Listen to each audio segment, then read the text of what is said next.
Imaginen la escena: Nápoles, un 26 de diciembre de 1890. El aire en la habitación del Hotel Mignon es espeso, cargado con el olor a medicinas, a cera de vela y a polvo de siglos. En la cama, consumido por el dolor y la fiebre, yace un hombre que ha pasado su vida excavando en el pasado. Heinrich Schliemann, el descubridor de Troya, el hombre que hizo realidad una leyenda, está muriendo, y alrededor de él, en esa habitación sombría, no hay tesoros de oro micénico ni máscaras de Agamenón, solo hay secretos. A ver, escuchen esto con detenimiento. Dicen las crónicas, los relatos de aquellos pocos que estuvieron presentes, su médico personal, el doctor Androutsos, y quizás algún amigo íntimo, que Schliemann, en un momento de lucidez entre la agonía, pidió que le acercaran su maletín personal. Con manos temblorosas, casi sin fuerzas, sacó un objeto pequeño envuelto en un paño de terciopelo desgastado. No era una moneda griega ni un sello hitita, era un medallón pesado de un bronce oscuro y verdoso con una cadena rota. Y aquí es donde la cosa se pone extraña, donde la línea entre el arqueólogo riguroso y el buscador de mitos se desdibuja para siempre. Schliemann sostuvo ese objeto frente a los ojos atónitos de quienes lo acompañaban y, con una voz que era apenas un susurro ronco, pronunció una frase que resonaría como un trueno en el mundo de la arqueología. Esto no lo encontré en Troya ni en Micenas, vino de mucho más lejos, es fenicio, y la inscripción dice, del rey Cronos de la Atlántida.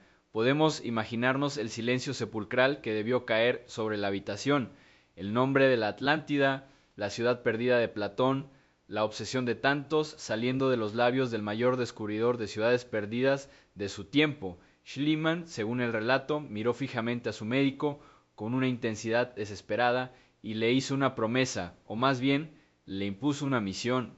Guárdalo. No digas nada, pronto revelaré dónde lo hallé, todo el mundo lo sabrá. Luego, exhausto, dejó caer la cabeza sobre la almohada, el medallón aún apretado en su puño. 2 días después, Heinrich Schliemann moría, y con él su último y más grande secreto.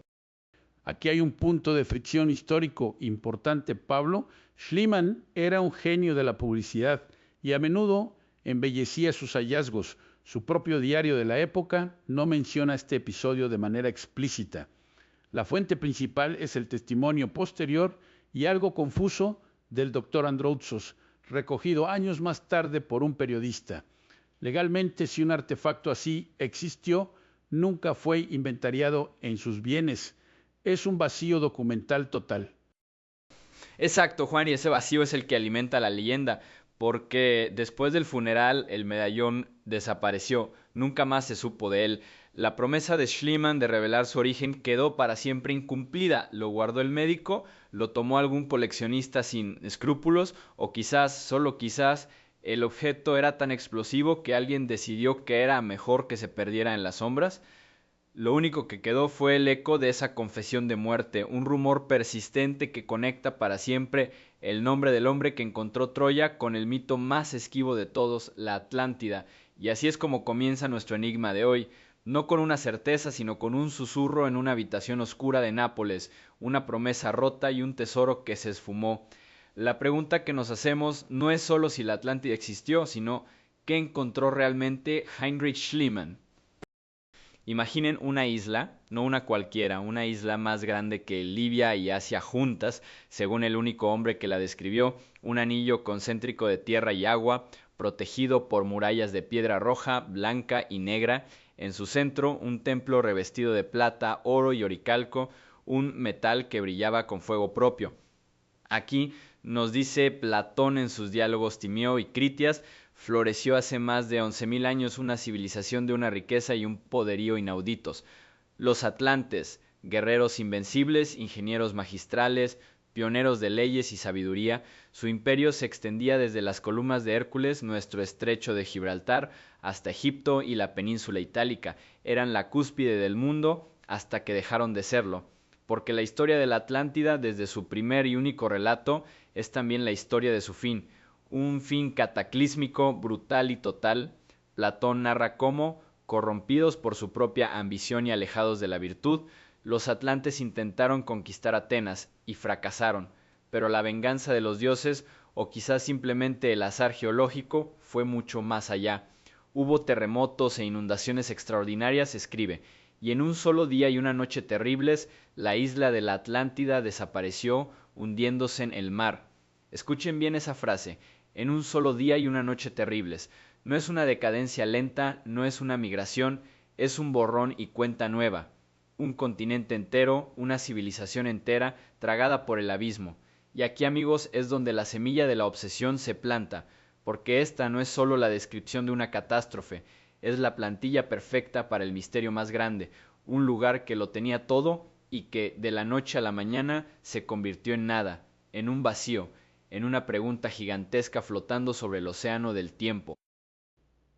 Y hay que aclarar ese punto de partida porque es el único que tenemos. Toda la Atlántida que conocemos nace de los textos de Platón escritos alrededor del 360 d.C. No hay menciones anteriores en papiros egipcios, tablillas hititas o relatos fenicios. Para la historia y la arqueología formal es un relato filosófico, una alegoría que él usa para hablar sobre la decadencia de los estados ideales y la hibris, el exceso de orgullo, es su herramienta narrativa.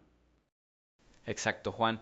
Y ahí está el núcleo de otro enigma de hoy, porque durante 2400 años la humanidad ha hecho exactamente una de estas dos cosas con esa historia, o la ha leído como un tratado moral, la más poderosa alegoría filosófica, como tú dices, o ha agarrado una pala, ha mirado un mapa y ha dicho, tiene que estar aquí, o quizás más allá. La búsqueda ha sido frenética, desesperada y universal. La hemos colocado en el Mediterráneo, en el Triángulo de las Bermudas, en la Antártida, en Indonesia, en España, en Doggerland, bajo el Mar del Norte.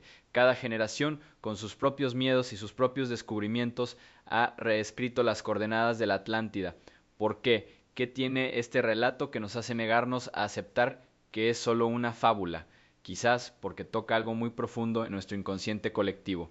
El miedo al colapso repentino, la nostalgia por una edad de oro perdida, la evidencia de que civilizaciones enteras pueden ser borradas de un plumazo.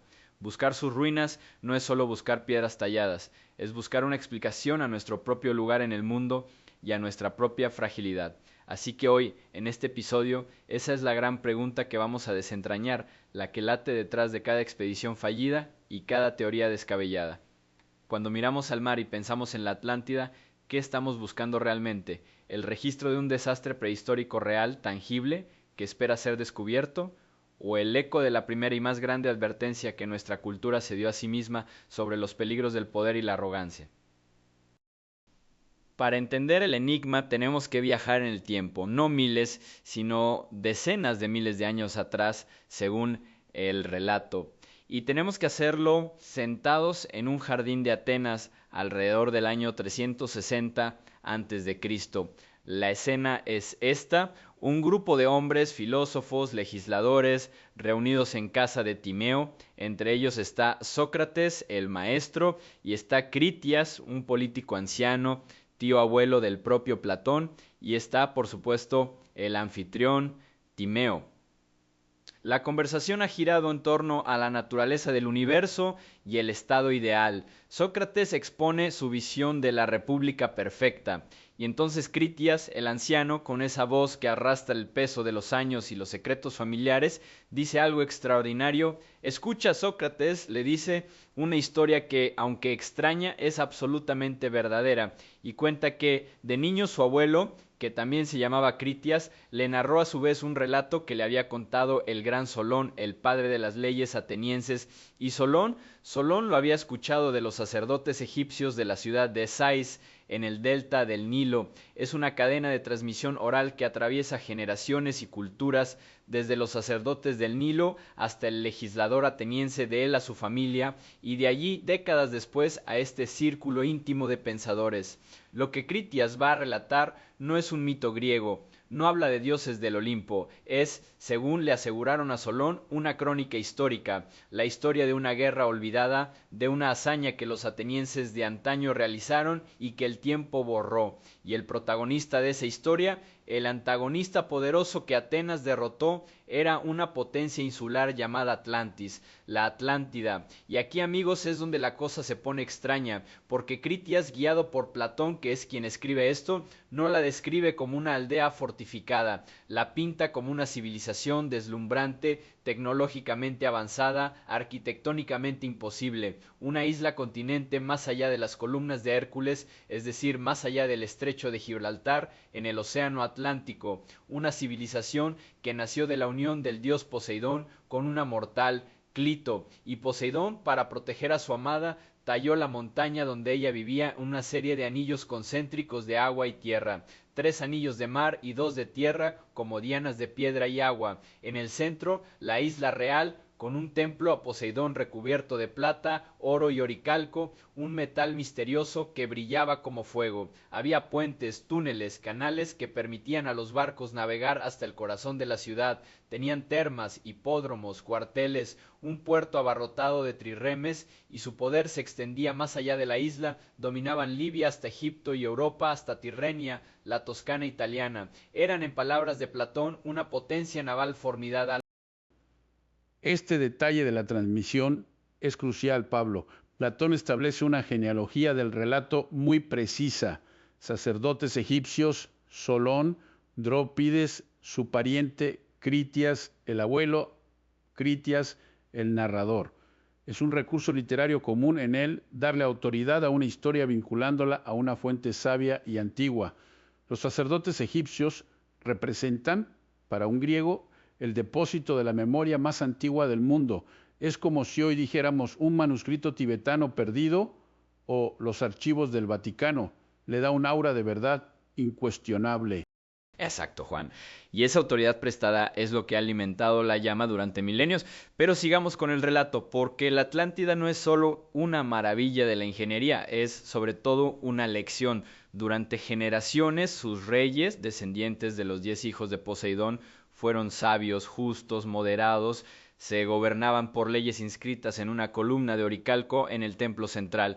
Eran ricos pero no corruptos, poderosos pero benevolentes. Sin embargo, el tiempo pasa, la sangre divina se diluye y aquí aparece el concepto griego por excelencia, la hibris, el desmesurado orgullo, la arrogancia que desafía a los dioses.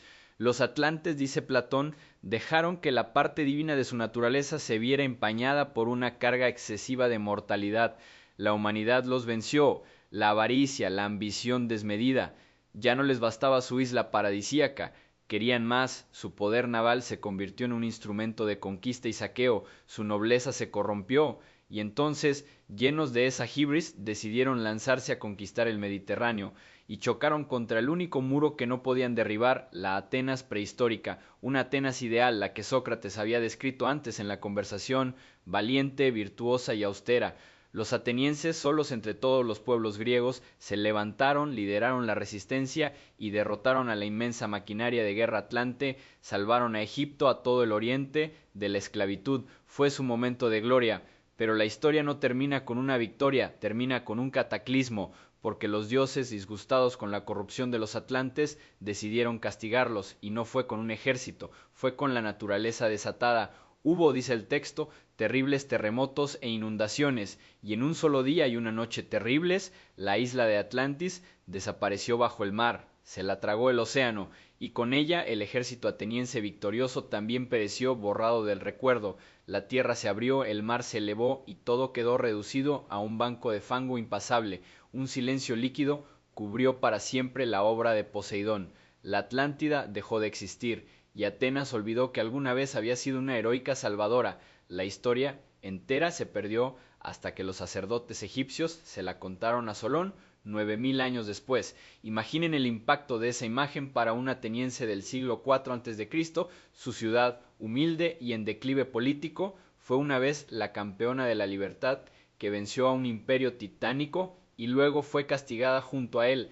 Es épico, trágico y moralizante en una sola dosis. Y aquí entra el análisis frío.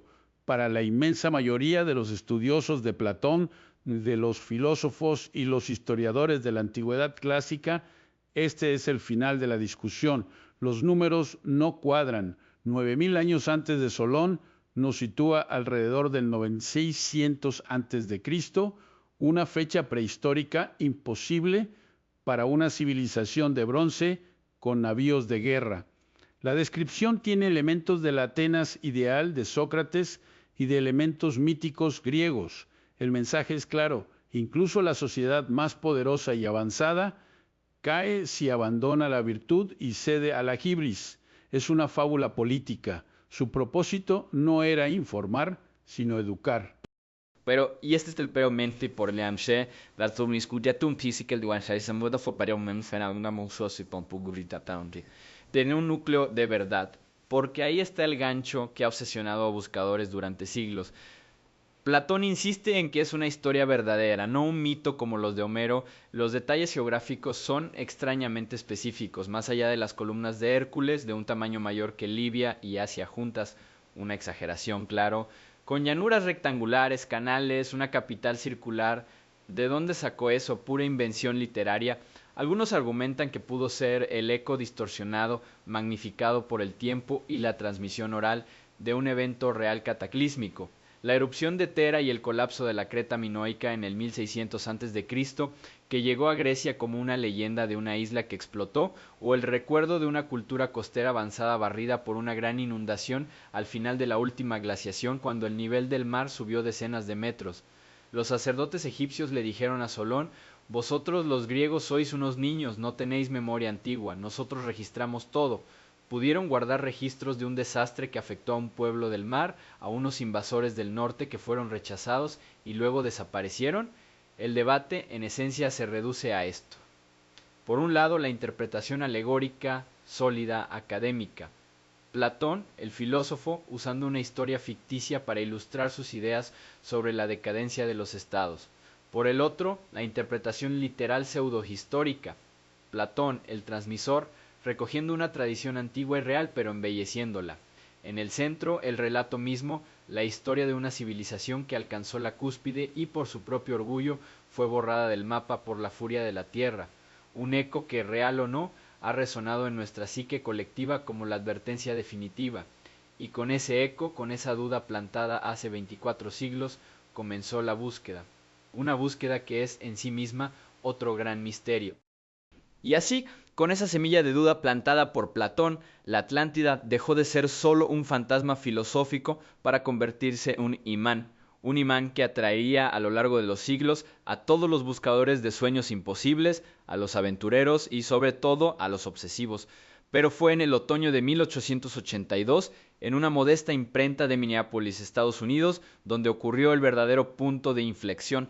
Ahí, un hombre que no era ni arqueólogo ni historiador, sino un excéntrico político y congresista de Minnesota llamado Ignatius Donnelly, publicó un libro de casi 500 páginas titulado Atlantis, the Antediluvian World. Escuchen esto: Donnelly tomó el relato de Platón no como una alegoría, no como un mito, sino como un reporte periodístico literal de una catástrofe geológica, y armado con esa fe inquebrantable, se lanzó a una tarea titánica: demostrar, mediante lo que él creía que era ciencia, que la Atlántida había existido. Su libro es una avalancha de correlaciones forzadas, de conexiones lingüísticas dudosas, de paralelismos culturales exagerados. Argumentaba que todas las civilizaciones antiguas, egipcia, maya, azteca, eran en realidad colonias de refugiados atlantes, que sus dioses, sus conocimientos de agricultura, sus pirámides, todo provenía de esa isla madre tragada por el mar. Y lo más impactante, propuso una ubicación precisa. Para Donnelly, la Atlántida yacía en medio del océano Atlántico, justo frente al estrecho de Gibraltar. Sus montañas hundidas eran, según él, las Islas Azores, los picos de esa gran isla continente. Su libro fue un éxito descomunal, se convirtió en un bestseller, se tradujo a docenas de idiomas. Por primera vez, la Atlántida saltaba del ámbito de los filósofos y los eruditos al imaginario popular. Donnelly no descubrió la Atlántida, pero sin duda inventó la atlantología moderna, creó el molde del buscador que, armado con un fragmento de texto antiguo y una enorme dosis de certeza, se enfrenta al escepticismo académico, le dio a la leyenda el aura de un misterio por resolver, de un rompecabezas científico. Y así, con su libro como Biblia, comenzó la gran casa, la casa moderna. Es crucial entender el contexto. Donnelly publica en plena era victoriana, en el apogeo del colonialismo y de la creencia en civilizaciones madre. Su método, aunque hoy lo veríamos como pseudociencia, se revestía del lenguaje del racionalismo y la comparación. Su mayor impacto fue establecer el Atlántico Medio como el candidato oficial, una idea que pesaría como una losa durante décadas y desviaría incontables expediciones. Exacto, y con el siglo XX la búsqueda se sofisticó, ya no bastaba con citar a Platón, había que encontrar una catástrofe que encajara, y ahí es donde la arqueología y la geología modernas entraron en escena para ofrecer el primer candidato serio, el que aún hoy hace tambalearse a los académicos más escépticos. A ver, viajemos al mar Egeo, alrededor del año 1600 a.C., en la isla de Tera, hoy Santorini, un volcán masivo, uno de los más grandes de la historia humana, entra en erupción. La explosión es apocalíptica, se estima que 4 veces más poderosa que la del Krakatoa, borra del mapa el corazón de la isla, creando esa caldera inundada que hoy admiramos como un destino turístico, genera megatsunamis de decenas de metros de altura que barren el mar Egeo de norte a sur, y al sur, a solo 110 kilómetros, se encontraba la brillante, sofisticada y pacífica civilización minoica centrada en Creta, una cultura palaciega con escritura, con una flota poderosa, con frescos llenos de delfines y sacerdotisas. Los tsunamis de Tera arrasaron sus puertos, destruyeron su flota, aniquilaron su economía. El golpe fue tan brutal que los minoicos debilitados cayeron poco después bajo el dominio de los guerreros micénicos del continente griego. Ahora piensen, ¿qué quedó de esto en la memoria colectiva? El recuerdo de una isla poderosa y avanzada, más allá de las columnas del Peloponeso, no las de Gibraltar, que en un día y una noche de terremotos e inundaciones desapareció bajo el mar. Un relato que tras siglos de transmisión oral pudo llegar deformado a Egipto y luego a oídos de Solón. Los paralelos son escalofriantes, una cultura insular avanzada, una destrucción cataclísmica súbita por fuerzas naturales. La teoría de Terra Minotia es elegante, científica y tiene la ventaja de encajar en un marco histórico y geológico verificable. Es la favorita de los académicos, pero siempre hay un pero. Porque el relato de Platón es terco. Él insiste más allá de las columnas de Hércules, es decir, en el Atlántico, no en el Mediterráneo. Y ahí, en ese océano abierto, es donde la imaginación, la especulación y algún que otro hallazgo extraño han plantado su bandera. Si la teoría de Tera es la candidata de la razón, las hipótesis atlánticas son las candidatas del misterio puro. Está la de las Azores, la de Don Noli buscando mesetas submarinas, está la famosa carretera de Bimini en las Bahamas, una formación de piedras calizas que para algunos es un muelle artificial de 12.000 años de antigüedad y para la geología es una formación natural de beach rock. Y luego está la que ha generado más expectación en las últimas décadas, la hipótesis de Doñana en España, un equipo utilizando tecnologías como radar de penetración terrestre y sonar, ha identificado lo que parecen estructuras circulares y rectangulares enterradas bajo las marismas del Parque Nacional de Doñana en la desembocadura del Guadalquivir.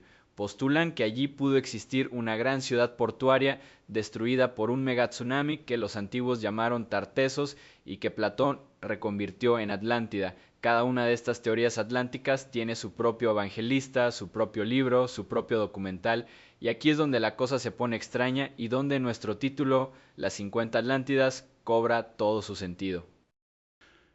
El recuento es abrumador y revelador. Un estudio reciente ha catalogado más de 50 ubicaciones propuestas para la Atlántida a lo largo de la historia. Está en el Mediterráneo, Creta, Santorini, Cerdeña frente a las costas de Chipre. Está en el Atlántico, Azores, Canarias, Antártida, Caribe. Está en el Mar del Norte, Doggerland. Incluso la han puesto en el Triángulo de las Bermudas, en el lago Titicaca y por supuesto ha sido secuestrada por la fantasía nazi que la buscó en Tibet como la cuna de la raza aria. Esta proliferación no es un accidente.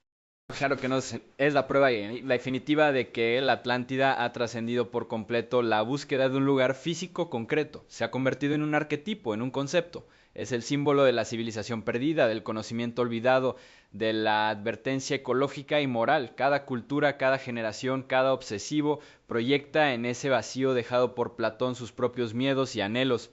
Para algunos es el paraíso primigenio, una era dorada de paz y tecnología. Para otros es la lección de lo que ocurre cuando la arrogancia humana desafía a los dioses o a la naturaleza. La búsqueda de la Atlántida ya no es arqueología, es un espejo que refleja nuestro deseo de encontrar un origen épico, de creer que hubo algo antes, algo mayor, algo que perdimos y que quizás podamos recuperar. Así que, cuando hablamos de la Atlántida hoy, no hablamos de una ciudad, hablamos de un mito vivo, mutante, que se adapta y renace en cada nueva teoría, en cada nueva expedición fallida. La casa moderna no ha encontrado la isla, pero ha descubierto algo quizás más profundo, la razón por la que, después de 2400 años, no podemos dejar de buscarla. Y así llegamos al corazón de la tormenta, al campo de batalla moderno, donde la Atlántida deja de ser un sueño filosófico para convertirse en un hueso de discordia. Imaginen la escena: Washington, D.C., 1926, en el salón principal de la reunión anual de la Asociación Americana para el Avance de la Ciencia, la DAACES, un clima de escepticismo cortante. No están discutiendo partículas subatómicas o nuevas especies, no. El tema, increíblemente, es la Atlántida. La comunidad académica, ya harta de las décadas de charlatanería y fantasía desbocada, decide plantar cara. El mensaje es claro y contundente. Basta de buscar continentes perdidos donde solo hay mitología, basta de confundir los diálogos de Platón con manuales de geografía.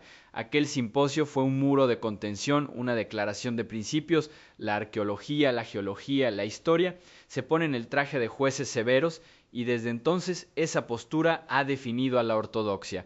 La Atlántida para ellos es un mito construido, un relato filosófico político, un problema resuelto que no merece ni $1 de financiación ni una hora de investigación seria.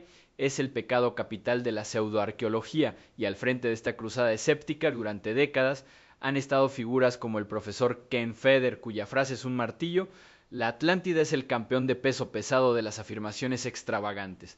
Para Feder y los suyos, cada nueva teoría no es una hipótesis, es un síntoma de que el pensamiento mágico, el deseo de creer, es más fuerte que la evidencia, y así el debate se polariza. De un lado, la Torre de Marfil, con sus revistas peer-reviewed y su desdén absoluto; del otro, el vasto, ruidoso y a veces desquiciado mundo de los investigadores independientes. El contexto es clave. La arqueología académica se estaba profesionalizando justo en esa época, luchando por distanciarse de los aventureros y los aficionados adinerados. Rechazar la Atlántida fue, en parte, una forma de trazar una línea en la arena y decir: esto es ciencia, esto no.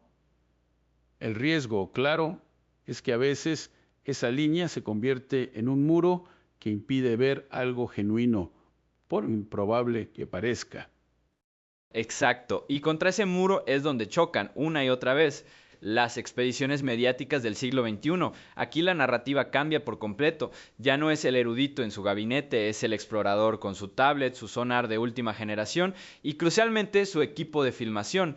El caso más emblemático: Doñana, 2011. Un equipo liderado por un investigador norteamericano afirma haber localizado, bajo las marismas del Parque Nacional, estructuras circulares concéntricas que coinciden descaradamente con la descripción de Platón.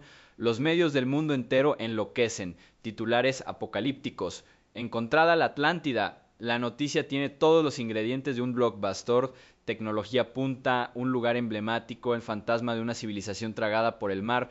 Pero escuchen esto, el ritual se repite: la emoción inicial, la rueda de prensa espectacular, las imágenes por satélite que no dejan lugar a dudas.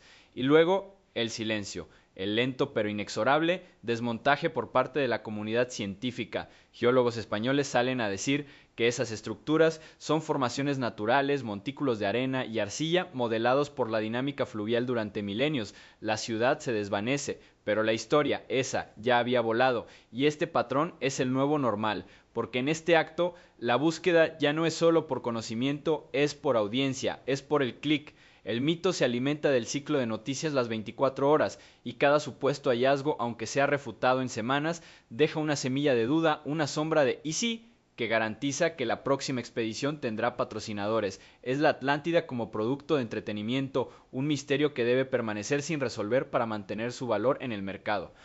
Pero hay un ID más oscuro en esta apropiación, una sombra que nos recuerda que los mitos no son inocuos. Avancemos unos años hasta la década de 1930.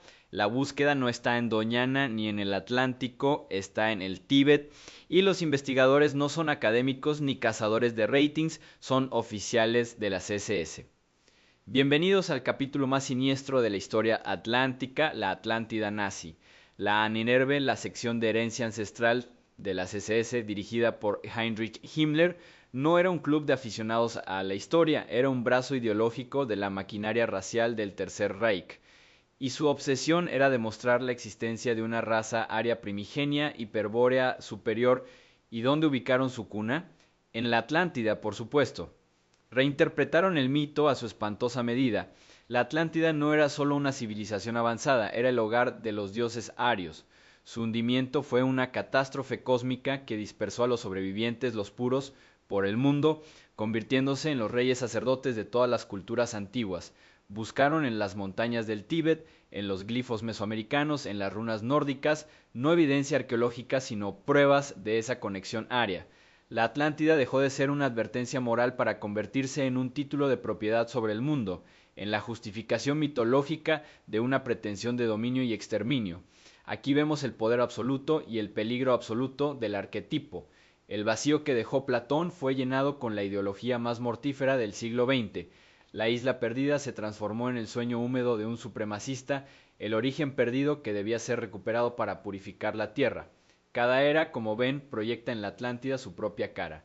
La nuestra la proyecta en pantallas y la mercantiliza, la de ellos la esculpió en esvásticas y la usó como arma.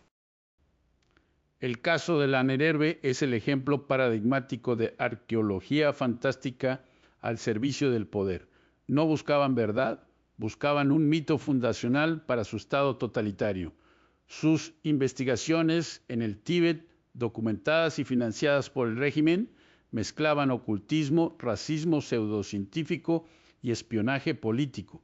Demuestran cómo un relato sobre el pasado puede ser manipulado para crear una realidad alternativa en el presente, con consecuencias catastróficas. Así que este es el campo de batalla actual. En un extremo, la ciencia institucional, guardiana de un método que ve en la Atlántida una distracción peligrosa, un agujero negro para recursos y credibilidad. En el centro, el circo mediático, que explota el misterio como narrativa infinita, donde la verdad es menos importante que el thrill del descubrimiento perpetuo. Y en la sombra más profunda, el recuerdo de cómo el mito puede ser torcido para servir a las peores pasiones humanas.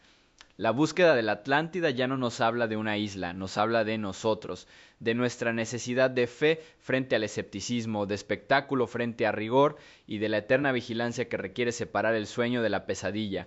El mapa final de la Atlántida no está en el fondo del mar, amigos, está aquí, dibujado por las tensiones de nuestro propio mundo. Así que nos quedamos ahí, en el campo de batalla ideológico, preguntándonos qué queda por excavar, qué queda en realidad cuando el mito ha sido exprimido por charlatanes, ideólogos y cazadores de ratings. Y aquí, amigos, es donde damos el giro final, la última capa de la cebolla, la revelación que convierte toda esta búsqueda de siglos en algo completamente distinto, porque tras analizar las obsesiones de los demás, debemos enfrentarnos a nuestra propia ilusión colectiva. Escuchen esto con atención. Estamos en el año 2024. Tenemos satélites que pueden leer una matrícula desde el espacio. Mapeamos en tiempo real cada calle, cada bosque, cada metro cuadrado de tierra firme con una precisión obsesiva.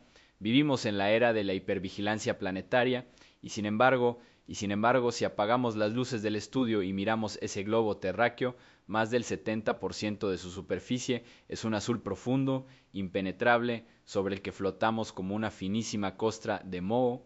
Juan, diles el número que lo cambia todo. 71% exactamente es océano. Y de ese fondo oceánico, a pesar de toda nuestra tecnología, solo hemos cartografiado en detalle con una resolución superior a 1 kilómetro, aproximadamente el 5%. El 5%, Pablo, el 95% del suelo de nuestro propio planeta permanece como un mapa medieval, un área enorme etiquetada, en el mejor de los casos, como terra incognita, y en el peor como un gran espacio en blanco. Tenemos mapas más detallados de la superficie de Marte que de nuestro lecho marino. 90%. Ahí está el motor secreto del mito. El verdadero misterio de Atlántida en el siglo XXI no es si existió, eso es lo de menos. El verdadero, profundo y perturbador misterio es por qué seguimos buscándola con tanto fervor, narrándola con tanta pasión, cuando tenemos la capacidad tecnológica literalmente a nuestra disposición para despejar la incógnita de una vez por todas. La respuesta, claro, es que no la tenemos, o no del todo. La búsqueda persiste porque el océano mismo es nuestra última Atlántida, es el gran vacío en nuestro conocimiento, la última frontera física real en un mundo aparentemente conquistado por Google Maps. Cada vez que alguien dice la Atlántida está aquí o allá, lo que está haciendo sin saberlo es proyectar un anhelo en ese vacío cartográfico, es llenar el espacio en blanco con una historia, y en esa dinámica el mito de Platón es la historia más potente que tenemos. Pero miren hacia adelante, miren al espejo del futuro cercano. Dentro de una década, quizás dos, enjambres de vehículos autónomos submarinos guiados por inteligencia artificial estarán mapeando sistemáticamente cada grieta, cada montaña submarina, cada llanura abisal. Es inevitable, y cuando ese mapa esté completo, ¿qué encontraremos? No encontrarán columnas de oricalco ni estatuas de Poseidón. Lo que la ciencia espera, lo que es geológica y antropológicamente probable, es que encontremos algo quizás más revelador: los restos sumergidos de asentamientos costeros del Neolítico, pueblos, herramientas, hogueras apagadas por la subida del nivel del mar tras la última glaciación, evidencia tangible de que sí, civilizaciones humanas, no imperios de dioses, sino nuestros humildes ancestros, fueron tragadas por el mar. La Atlántida entonces dejará de ser un lugar para convertirse en un proceso, en la evidencia arqueológica de un patrón, el de una humanidad siempre vulnerable a un clima cambiante. Su poder duradero no será el de un tesoro por descubrir, sino el de una advertencia ecológica eterna, y sobre todo el símbolo más puro de la curiosidad humana, nuestra incapacidad congénita para tolerar un espacio en blanco en el mapa sin querer dibujar en él un dragón, una ciudad o nuestro propio reflejo. Y entonces, después de toda esta travesía por mapas antiguos, ecos de sonar y sueños colectivos, nos damos cuenta de que la Atlántida que realmente importa, la que nos ha hechizado durante milenios, nunca estuvo hecha de piedra. No yace bajo toneladas de sal y presión abisal. Reside aquí, en el tejido mismo de nuestra psique. Es el arquetipo puro, la historia fundacional que repetimos como una plegaria secular, la civilización que alcanza una cima de poder y conocimiento solo para ser derribada por su propia arrogancia, por su hibris, la Torre de Babel tecnológica. Y al buscar en el mar con tanta urgencia, lo que en el fondo hacemos es clavar una sonda en el alma de nuestra época, porque cada vez que mencionamos la Atlántida, en el fondo estamos formulando la pregunta más incómoda: ¿nosotros somos ahora los atlantes? ¿Estamos construyendo nuestro propio oricalco, nuestra propia muralla circular contra las aguas que, fruto de nuestro desprecio, inevitablemente subirán? La ciudad perdida es el espejo que sostenemos hacia el futuro, temerosos de ver qué reflejo nos devuelve. Es un patrón histórico y geológico innegable. Desde Tzatelhueyuc hasta las primeras ciudades mesopotámicas, el ascenso y colapso, a menudo ligado al medio ambiente, es la regla, no la excepción. Buscamos un continente, pero el verdadero hallazgo es reconocer ese patrón en nosotros. Exacto. Así que la próxima vez que oigan hablar de un nuevo descubrimiento de la Atlántida, no piensen en un tesoro, piensen en una advertencia, en un testamento. La búsqueda no terminará cuando un robot encuentre unas piedras talladas. Terminará, si es que lo hace, el día que dejemos de vernos en ese mito. El día que decidamos de una vez por todas no convertirnos en la próxima leyenda que otras civilizaciones, en un futuro lejano, buscarán con nostalgia y temor bajo las olas.